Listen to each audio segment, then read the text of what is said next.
Promo റിവ്യൂയിലേക്ക് എല്ലാവർക്കും സ്വാഗതം. ഈ റിവ്യൂ ഇഷ്ടപ്പെടുവാണെങ്കിൽ ഒന്ന് ലൈക്ക് ചെയ്തും സബ്സ്ക്രൈബ് ചെയ്തും ഹൈപ്പ് ചെയ്തും സപ്പോർട്ട് ചെയ്യണേ. അപ്പോൾ കറക്കമൊക്കെ കഴിഞ്ഞ് നവ്യയും ജലജയും അഭിയും കൂടി തിരിച്ചെത്തിയിട്ടുണ്ട്. എപ്പോഴും നവ്യയ്ക്ക് ഈ ചൊറിഞ്ഞ വർത്തമാനമാണല്ലോ, അത് കേൾക്കുമ്പോൾ ദേഷ്യം വരുന്നുണ്ട് ദേവയാനിക്ക്.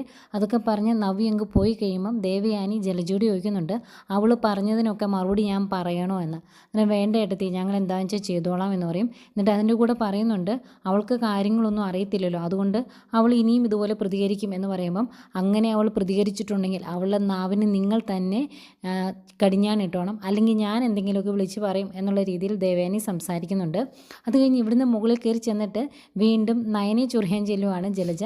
അന്നേരം നയന പറയുന്നുണ്ട്, എന്നാണെങ്കിലും എൻ്റെ ആദർശേട്ടൻ തിരിച്ചു വരും എന്ന് എനിക്ക് ഉറപ്പുണ്ട്, ആ ഒരൊറ്റ ഉറപ്പ് മതി എനിക്ക് മുന്നോട്ട് പോകാൻ എന്നും പറയുന്നുണ്ട്. അന്നേരം ജലജ ആലോചിക്കുന്നുണ്ട്, ഇത്രയും ദിവസം കരഞ്ഞുകൊണ്ടിരുന്ന നയന എന്താ ഇത്രയും ബോൾഡായി എന്ന് ആലോചിക്കുന്നുണ്ടാകാം. ഇങ്ങനെ സംശയിച്ച് നോക്കുന്നൊക്കെ കാണിക്കുന്നുണ്ട്.